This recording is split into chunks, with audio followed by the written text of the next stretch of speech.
Hey, so I am here talking to one of my favorite mentor-mentee pairs. We have our student, our scholar, Joshua Spicer, who's a student at North Carolina A&T, and we paired him with the wonderful, phenomenal Roderick Boone for their mentor-mentee program. Joshua, tell us what's going on this summer. What you got up your sleeve?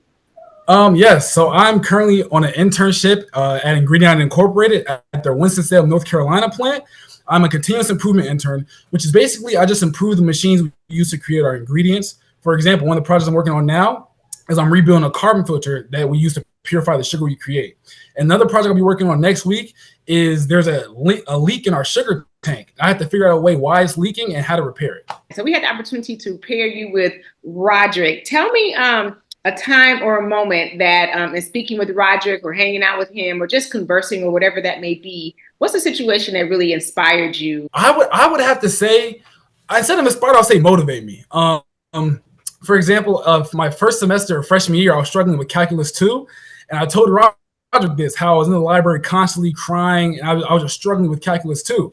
And he offered me tutoring services. He gave me website links. He gave me tutor recommendations. He was like, Josh, let me know if this works. And if it doesn't, come back to me. And I promise you I will help you. But fortunately, those links that he gave me, those worked. So Roderick, tell me, you joined our foundation as a mentor through Discover Financial. We have a partnership with Discover Financial, and you are a part of their affinity group, BOLD, which is Black Organizational Leadership at Discover. When you had the opportunity to join and partner with us, why was that important for you?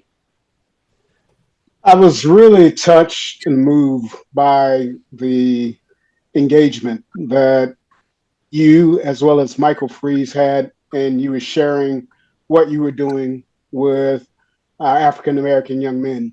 And to me, in order to sort of prepare ourselves adequately for any substantial future for our people, we most definitely have to make an investment in terms of our youth. And so it's important to me to make any kind of investment or contribution that I can in order for the next generation to be successful. You guys, you were featured earlier this year in an article that Discover actually put out. I learned something new about you as well. But the fact that, Roger, you were open and you were transparent about being in foster homes growing up. Tell me how that impacted your life and how you're using that experience to help with Joshua as well.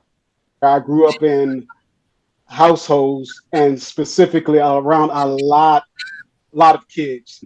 You learn how to get along with people, and you learn the value and the importance of friendship and the sacredness of humanity. So it was sort of doing those experiences that it really was humbling for me growing up, and it made me just love others even more, especially as I saw my caretakers.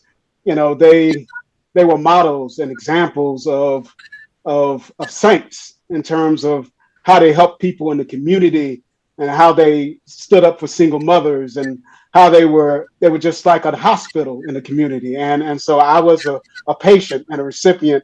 And so all of that love, it most definitely transformed my outlook in how I see and view others. And I think that's an amazing, amazing way to connect, obviously, with Joshua. Joshua talked about some periods in his life being unhoused as well. So Joshua, you want to talk about that connection? Because me and Roderick both faced adversity in our young lives, it kind of gave us a stronger bond because it didn't feel like a chore to talk to Roderick. It felt like it was a genuine connection because we have used our experiences to connect together more past mentorship. I consider Roderick a friend of mine because we just have that bond. It just doesn't feel like I'm obligated to talk to him. It's because I want to talk to him. I don't want to see someone have to go through the same struggles I went through, not knowing when your next meal is going to come, not knowing where you're going to live next month. So I use that passion and that adversity I face to just help others in the community, do donation drives, mentoring. I tutor as well. Actually talk to our donors. Tell them why it's important to donate and give, and you are the investment, right? And then, Roger, you're going to tell everyone why it's important to mentor. I would say the reason why it's important to donate is because it allows kids like me who face adversity when they're younger to go pursue a higher education and get rid of that stigma that's held on young Black men. It allows us to go to college at the youngest cost possible. What's the importance of mentoring? success is not success without a successor. And so it is imperative that we give an impartation for the next generation. Don't take what you have to the grave, but plant it inside of the heart of another individual and see it grow and flourish to produce great legacy.